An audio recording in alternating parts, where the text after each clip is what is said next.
Jesus saved my life. I'm a sinner, gave my life to Christ, most important decision I ever made. Mapalad ang mga inuusig dahil sa katuwiran, sapagkat sa kanila ang kaharian ng langit. Mateo chapter 5 verse 10. Noong ika-10 ng Setyembre 2025, bumagsak ang isang tinig ng henerasyon, si Charlie Kirk. What happened? I remember, I heard a hot gospel. And I heard what happens if you don't give give your life to Jesus. And it's very important that when we share the gospel, the modern gospel is God has this beautiful, amazing, wonderful life for you. And if you give your life to Christ, your life will infinitely improve. Hindi lahat ay sang-ayon sa kanyang paniniwala.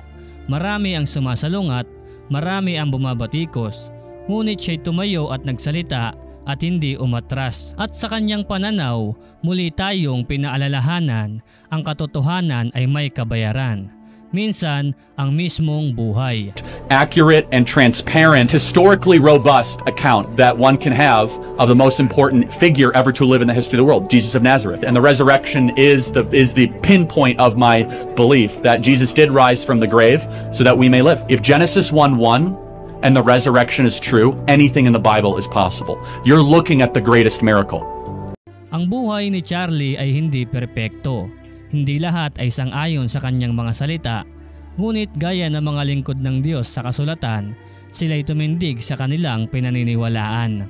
Katulad ni Esteban, ang unang martir ng iglesia, habang siya'y binabato, sumigaw siya, "Panginoong Jesus, tanggapin mo ang aking espiritu." Mababasa natin yan sa Gawa chapter 7 verse 59. The greatest miracle is creation. And then the fact that Jesus rose from the dead. And I say, how do you know that Jesus rose from the dead? Well, show me another historical piece of a story where so many people willingly died a brutal death for a lie. At kagaya ni Esteban, si Charlie ay pinutulan ng hininga habang nagsasalita.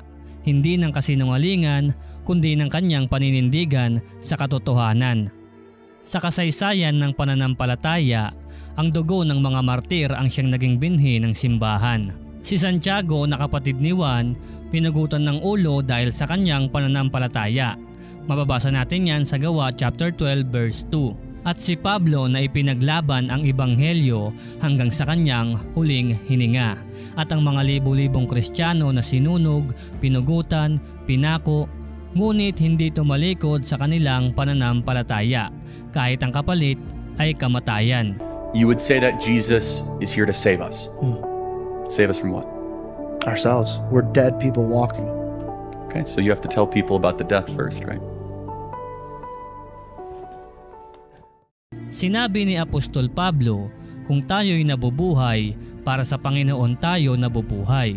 At kung tayo ay namamatay, para sa Panginoon tayo namamatay. Kaya nga sa mabuhay o sa mamatay, tayo'y sa Panginoon. Roma chapter 14 verse 8. Hindi tayo natutuwa sa kamatayan. Ngunit para sa mga naninindigan sa katotohanan, ang lahat ay may katiyakan. Napakahalaga sa paningin ng Panginoon ang kamatayan ng kanyang mga pinabanal.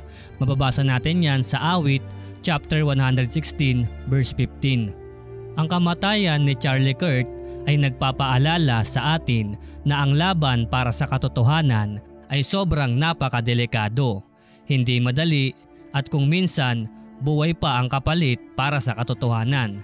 Ngunit ang lahat ng ito ay hindi mawawalan ng kabuluhan dahil sinabi ng Panginoon sa Marcos chapter 8 verse 35, ang sinoman nagnanais na magligtas ng kanyang buhay ay mawawalan nito.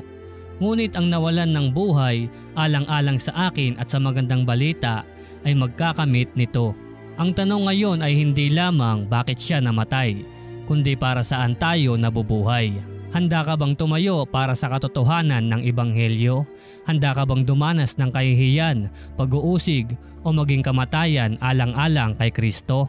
Sapagkat sinabi ng Panginoong Hesukristo, ang sino mang nais sumunod sa akin ay kailangan itakwil ang kanyang sarili at pasanin ang kanyang krus araw-araw at saka sumunod sa akin. Mababasa natin yan sa Lucas chapter 9 verse 23. Charlie Kirk, 1993, 2005, naging tinig, naging apoy, at ngayon ay naging alaala. Ngunit higit sa lahat, siya ay naging paalala na ang paninindigan para sa katotohanan ay maaaring magdulot ng kamatayan. Ngunit para sa katotohanan at pananampalataya sa ating Panginoong Hesukristo, ito ay ang buhay na walang hanggan.